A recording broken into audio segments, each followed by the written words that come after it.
All right, let's get another question from the audience. What if Joe Biden wins and Donald Trump doesn't accept the results?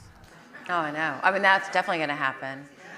I think, well, the good thing is everyone is conditioned to hear that, right? I was really worried in 2020 that that would happen and that the public wouldn't know how to react to that. He's a sitting president. He has, a lot of powers of incumbency at his fingertips, that the courts would not back that up. But I feel that, fortunately, he doesn't have to give up power this time, right?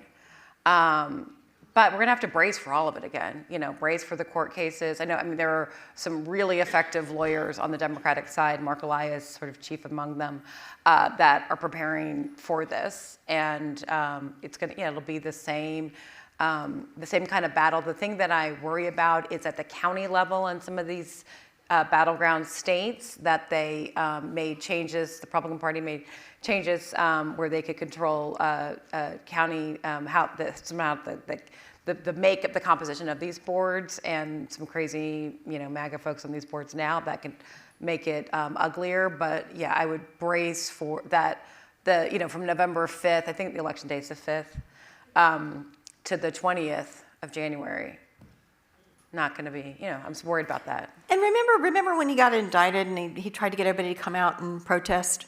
Remember he said the streets are going to, the country will not stand for this. And remember the streets of New York? It was like they put up all those barriers and it was just block after block of barrier without a person in sight.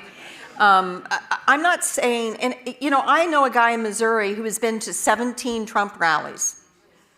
The people who go to these rallies aren't necessarily from where the rally is. You know this, you've been there. They travel around. So I think we get this outsized view that, and not that there weren't a lot of people on January 6th, and not that that wasn't horrible, but I don't think the second time around it would be as brutal as it was the first time around. I think people have seen this movie before and know how it turns out. And they know that they can get put in jail. Absolutely, go to prison. Yeah, this is the last question. There was a lot of Trump signs that came down in my neighborhood around January 10th, 11th. Yeah. I think the FBI knocked on some doors. Okay, last question. This one also from the crowd. What do I tell my grandkids? I'm worried about their future. Will they live in a democracy? Yes. I'm getting ready to have my daughter will have my 15th grandchild. Oh my gosh. On Super Tuesday. On Super Tuesday. She is going to be induced on Monday night, and I'm not going to be there for the birth, but I'm going to fly down there right after the State of the Union to be there to babysit my 3-year-old granddaughter who will have a new baby brother.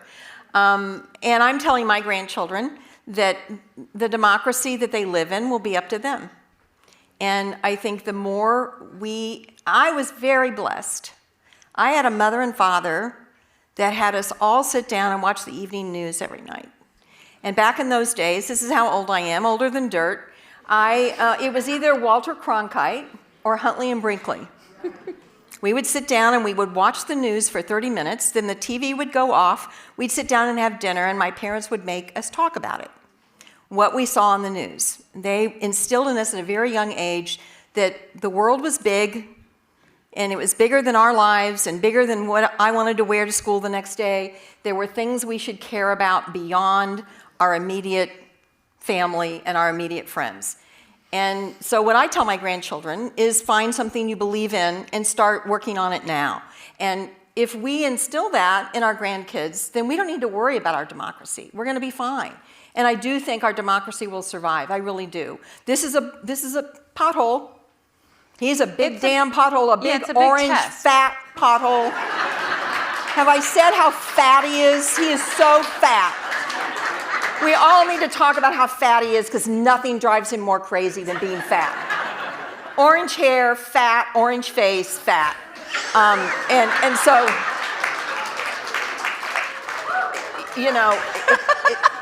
it is a horrible chapter in our history. But I do think we'll get past it, and I do think we'll be okay. Well, and look how democracy is answering the call. You know, more people are voting than ever. I mean, it's a struggle because there are all these states that, you know, it's never been easier to vote in Michigan. You know, there's never been easy to vote in a lot of blue states, and they're making it harder in red. So it is a struggle, but the way the democracy, I mean, I remember thinking after Hillary lost, I was like, okay, this is either going to get saved from the ground up or not at all. Like, it was way too, you know, politics had become way too much of a game, and, you know, taking Mitt Romney's, you know, tax increase and being like, oh my God, it's the end of the republic. And it's like, there's a little bit, you know, exaggerated on our part that goes on, and then people tune out, and then you're like, people stop voting, and we got what we got. But now I think that we're energized by the fight, and it will either survive and be really strong, and it'll be the grassroots level. There'll be new state legislators, there'll be people